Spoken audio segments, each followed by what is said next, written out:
Yo, what's up guys? It's your boy, Rikwa. The last Rikwa. Government name Ricardo Klassen. What's up, man?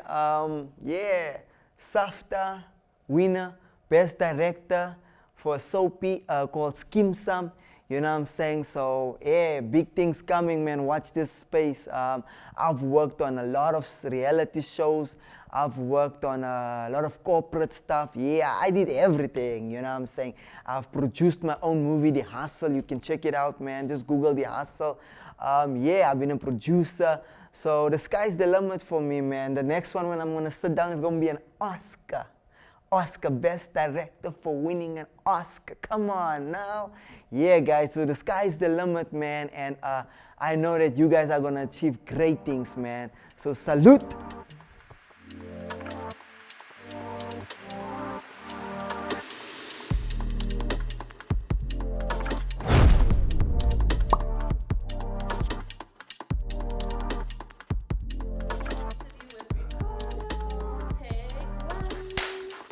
Pressing record.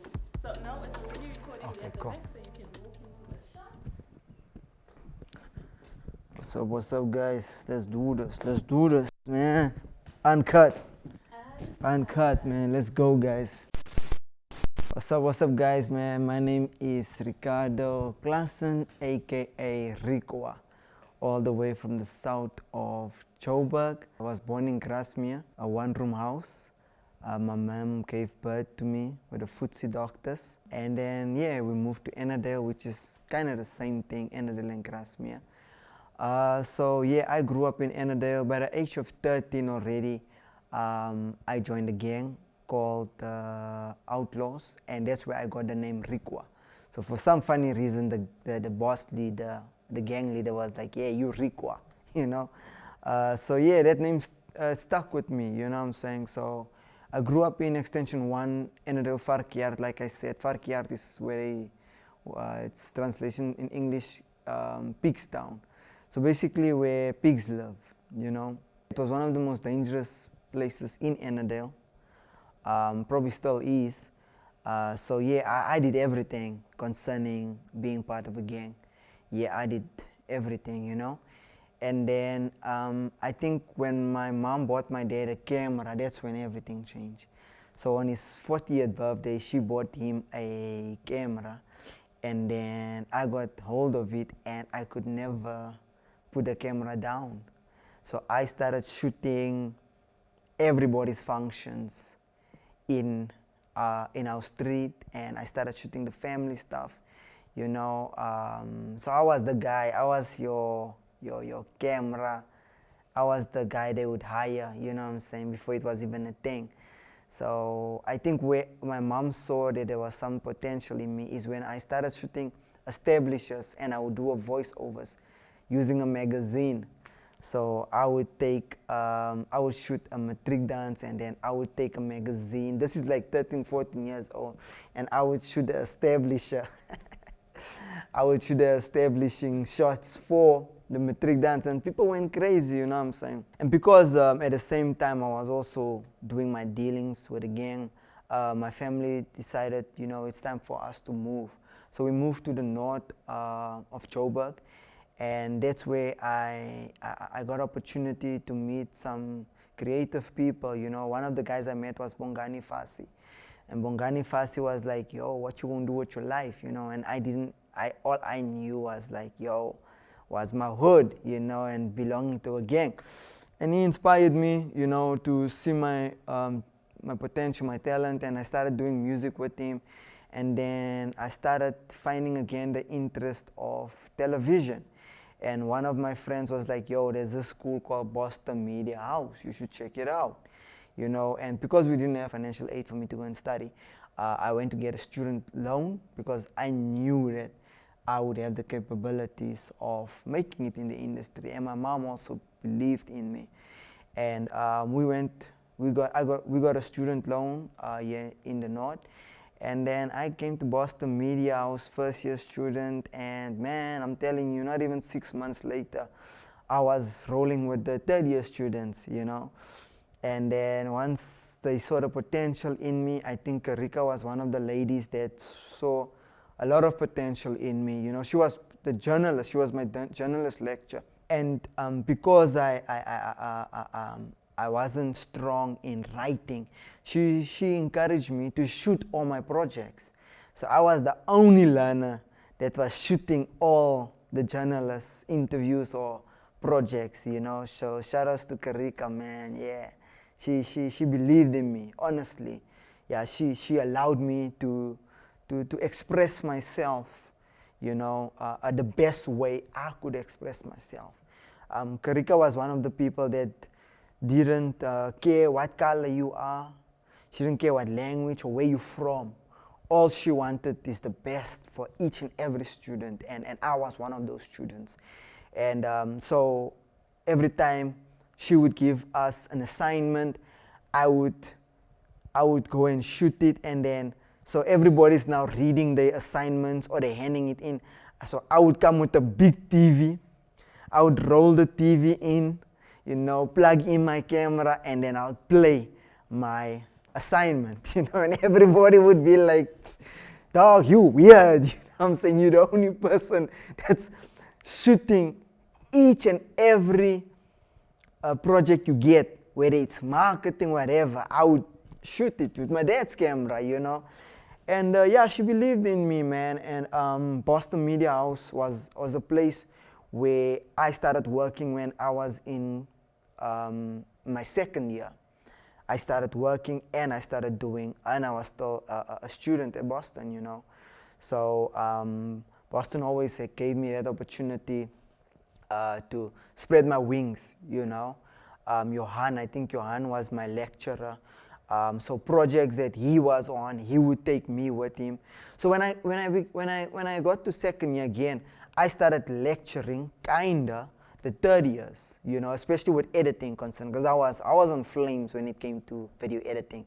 So I would help the third years do their assignments, and especially when it came to post-production, technically I was advanced, So a lot of people already knew that I would definitely do something great, I started shooting for Squatter Camp.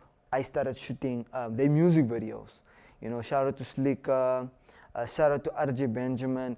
Obviously, I didn't get paid. It was all just for me to explore myself. So Boston Media House was really a platform where I could expand my creativity and I could see my potential that other people wouldn't see, So Boston saw it when I just got here at Boston Media House. Because I remember when I was in my second year, I would introduce the new students to the school.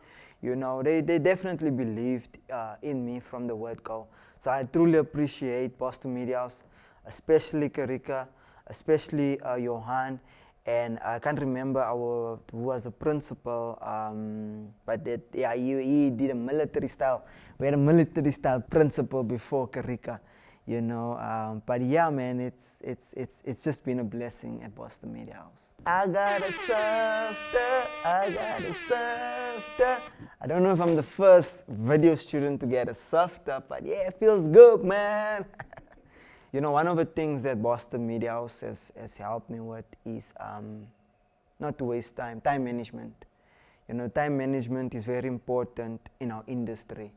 You get evaluated or you get judged by being on time, what I'm saying, and being excellent in your work, So being able to start working already in my second year, it was a build up of a lot of things for me to get here, getting at SkimSum. I started working as an assistant editor, and I worked my way up at SkimSum to becoming a director, and at SkimSum I used the same format that I was taught at Boston Media House about time management, about teamwork, so it integrated well with my time at SkimSum. And yeah, man, your boy got some amazing episodes that led to me winning a SAFTA as South Africa's best director, what I'm saying. I always wanted to say that, growing up as a kid in Annandale, what I'm saying, I would only watch award shows to see who is the best director. I didn't care about best actor, best makeup or anything, I was always looking who is the best director. Another thing I used to do when I was at Annandale, where I always loved Googling. After watching a movie, I want to know who's the director, who directed the movie. So sitting here today, man, with the SAFTA winning Best Director, you know what I'm saying? It's a full circle for me. It's a dream come true, I might say, you know, and Boston has really played a huge part, you know, in my growth. So yeah, shout out again, and thank you so much, Karika, Johan, and Boston Media House for investing in my career. Winning, I'm always the guy that believes in giving back. You know what I'm saying? If you bless, you have to give back, you know. So for me, it was very important to start workshops. So I do free workshops, especially in the south of Joburg, especially to a kid that was like me back then, you know, 13 years old, belonging to a gang, you know. So I knew what, when my mom bought my dad a camera, what it did to me, you know what I'm saying? So I really value the fact that I can give back to my community, especially with doing free workshops. So every end of the month, I host free workshops around the south of Joburg. And if you guys want to be part of it, you can check me on my social media links. And then, yeah, man, you can just send us a post, a DM, and then you can be a part of it, man, because it's very important for me to see the next generation be where I am today. Let me be real with you. A lot of people don't know this story. So it's my first time giving this story. I know there's a brother that's going to be very upset here listening to the story. So I was in my second year Boston. I think I was doing a little bit of freelance jobs in my first year even, you know. But then I got to my second year, and Boston was always like trying to connect the students in the workplace.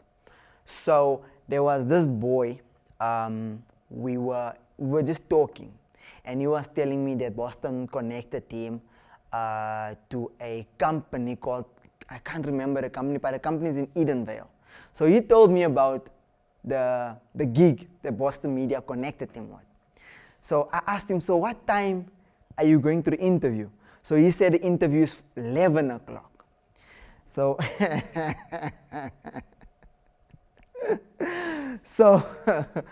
so yo, I was a hustler. I was a hustler, guys. So Boston connected this guy with a freelance gig. You know, he just had to go and do the interview. So he told me it's 11 o'clock. So guess what? I showed up there 10 o'clock. So now I'm showing up there. So they are like, oh, are you, who are you? I'm like, yeah, from Boston Media House. So they're like, oh, yeah, Boston Media House. Yeah, we asked for a few of the students. So immediately, they didn't ask that much questions. Once I said Boston, they were like, okay, cool. So now they're giving me a tour around the building. And they're like, yeah, this is the editing section. This is the blah, blah, blah, blah, blah, blah. So guess what? So now I'm sitting in the boardroom. This is now 10:30. I'm sweating. I remember my boy might show up here because he was a third year student. So it made sense that he would get the internship. You get what I'm saying? So now I'm sitting in the boardroom where my boy was supposed to be sitting. It's 10:30. They're interviewing me. They're like, wow, oh, you're actually a second year student. I'm like, yeah. But they were excited to see what I've done already. So now they like excited. So now we stand and we shake hands. Guess what happens? My boy stands by the window, bro. I was like, ew. So my boy stands by the window. He's seeing me there. I'm seeing him. And we're shaking hands. Like, I didn't. This is the first time I'm telling anybody this story. You know, so to make a long story short, you know what I'm saying, we both got the gig though. You know, thank God we both got the gig at least. But yeah, so I took advantage, you know what I'm saying. Please, bro, forgive me. I hope you forgive me. This is a couple years ago. Please forgive me. You know what I'm saying. But yeah, you gotta be a hyena. You know what I'm saying. You know, so Yeah, so that gig led to a lot of jobs, a lot of other jobs, you know. So even when I was doing my third year, I took that experience and I lectured, you know what I'm saying, I lectured a few up and coming students at Boston Media House. So yeah, that was a untold story, man. Yeah, untold story. Even though we in the minority in the industry, the one thing we have is culture, you know, and being able to tell stories that's culturally driven, it's what makes you stand out, you know. So me getting that freelance job, even though I was a second year, is because they loved what they saw, what I've done already in the small amount of time, you know, being a student. So your CV, man, you know, you have a phone. I always tell people, you guys are exposed to so much more than we could ever dream back then. You have social media on another level. You know what I'm saying? I can't even keep up with all the applications that's out there. You know, you have an opportunity now to tell your story how you wanted to and put it out there. I released a movie called The Hustle last year, and I didn't use any broadcast or anything, and my movie became one of the highest independent gross movies in South Africa. You know what I'm saying? So I understood that there's a lack of colored stories, especially coming from the south of Joburg. So I felt like I should take this on, you know, and people related to it, you know. We sold over 3,500 tickets in a few months, you know, independently, because we all have certain stories that the broadcasters or the streaming service won't want to tell, you know what I'm saying? So you have an opportunity, even if it's a 5-minute movie, even if it's a short film. I made use of the tools that Boston Media House has laid before me. I was one of the students that would always be in front of the class, especially when it comes to video. I would be in front, I would eat up, I would soak up, you know. So it really depends on what you make of it, you know. I wasn't the smartest student, you know what I'm saying. I used to stutter when I was at primary school, you know. So the teachers at Boston Media House, especially Karika, she saw, you know, through all my challenges, and she saw what I could use, or what I'm good at, and where it could take me, you know. Yeah, I definitely believe, like, she always believed in me, you know, and I'm sure she also believes in a lot of other of you guys, you know. So use what you have, man. Use what you have. God has always shown us in the Bible that He uses the weakest of the weakest. You know what I'm saying? He used people that doesn't have a lot of money, that's not educated, you know, but He tells amazing stories by using those people. And most of the time, those people would have next to nothing with them. But He'd always tell them, use what you have. With Moses, He used the staff. With David, He used the slingshot. You know what I'm saying? So those kind of things are not doesn't look like a magnitude, doesn't look big, you know what I'm saying? But use what you have in your hand. Use what you have in your hand. And yeah, man, the sky is the limit for you. So what I can tell you guys is that your perspective of the industry might not be the same when you get into the industry, or you're trying to get into the industry. You know, a lot of mistakes students make is they look at the glitz and the glamour. You know, they look at what we drive, they look at the celebrity life out there, and sometimes they sign up to Boston Media House thinking that they're just going to have an easy, smooth ride, not knowing that our industry is very challenging. Our industry is a 6 to 6, 6 a.m. to, it's a 12-hour shift a day to 6 days, you know, a week. So our industry is very, very, very challenging. You know what I'm saying? You are going to meet people from different races and different culture in our industry that you might find very challenging. You know, you might not have a job for 3 months, because our industry, it's only in the soapy world where you'll have contracts, long-term contracts. But most of the time, it's freelance gigs. In our industry, you shoot a movie for 3 months or for 4 months, and the next 3 months you don't have a job. So our industry, you need to really have a strong heart. You need to make connections, and you need to build your own CV. You need to build your own show reel. You need to continue shooting and build yourself, build your audience also. It's very important. It's very important to shoot something and build your social media network. Get people to start investing in your projects.